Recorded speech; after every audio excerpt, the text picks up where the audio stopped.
वाड सोलापूरचा पैलवान त्याला चितपट केलं आणि या मोठ्या विजयानंतर सर्वच उपस्थित मान्यवरांकडून पृथ्वीराज मोहोळचं अभिनंदन केलं जात आहे। उपस्थितांमध्ये उपमुख्यमंत्री अजित पवार, त्याचबरोबर केंद्रीय सहकार राज्यमंत्री मुरलीधर मोहोळ, इतकंच नाही तर मंत्री राधाकृष्ण विखे पाटील, दत्तामामा भरणे, विधान परिषदेचे सभापती राम शिंदे हे देखील व्यासपीठावर आहेत आणि त्यांच्याकडून पृथ्वीराज मोहोळचा सन्मान केला जातोय। चांदीची गदा आणि थार गाडी असं बक्षीस पृथ्वीराज मोहोळला दिलं जात आहे। तर अजित पवार आणि मुरलीधर मोहोळ यांच्या हस्ते पृथ्वीराज मोहोळला चांदीची गदा देऊन त्याचा सत्कार आणि सन्मान केला जातोय।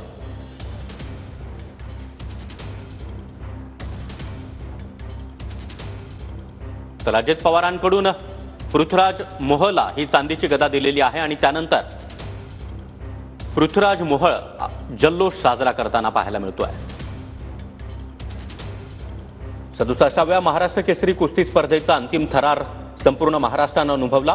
पृथ्वीराज मोहोळ विरुद्ध महेंद्र गायकवाड असा अंतिम सामना रंगलेला होता। मात्र काहीशा गोंधळानंतर महेंद्र गायकवाडनं मैदान सोडलं आणि पंचांनी पृथ्वीराज मोहोळला विजय घोषित केला आहे। त्यामुळे यंदाचा या महाराष्ट्र केसरीच्या गदेचा मानकरी ठरलाय तो पृथ्वीराज मोहोळ। या विजयानंतर पृथ्वीराज मोहोळच्या सहकाऱ्यांनी त्याला खांद्यावर घेत संपूर्ण मैदानावर वाजत गाजत एक फेरी मारली। त्याच्या प्रशिक्षकाला देखील खांद्यावर घेण्यात आला आणि मोठा जल्लोष करण्यात आला आणि या जल्लोषानंतर आता अजित पवार त्याचबरोबर उपस्थित मान्यवरांच्या हस्ते पृथ्वीराज मोहोळला मानाची चांदीची गदा आणि थार गाडी बक्षीस म्हणून देण्यात येते।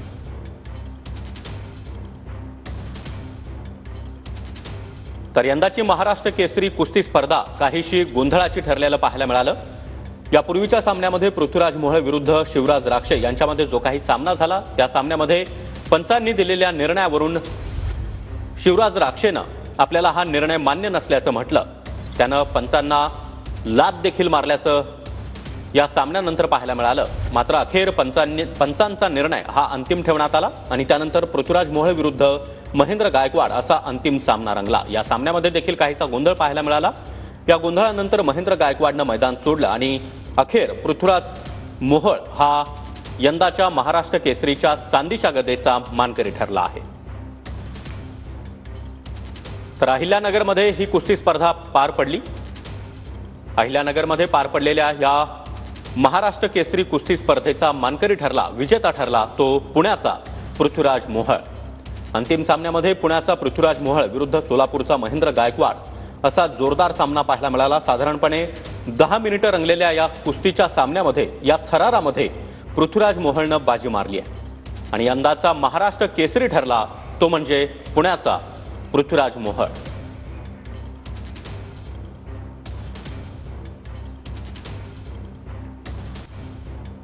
तर 5 मिनिटं झालेल्या या सामन्यामध्ये पृथ्वीराज मोहोळनं बाजी मारलेली आहे। त्यानंतर त्याच्या सहकाऱ्यांनी अशा प्रकारे त्याला खांद्यावर घेत मोठा जल्लोष केला। या सामना पाहण्यासाठी प्रचंड गर्दी अहिल्यानगरच्या या मैदानावर पाहायला मिळालेली होती आणि अजित पवार यांच्या हस्ते पृथ्वीराज मोहोळला चांदीची गदा त्याचबरोबर थार गाडी बक्षीस म्हणून देण्यात आली आहे।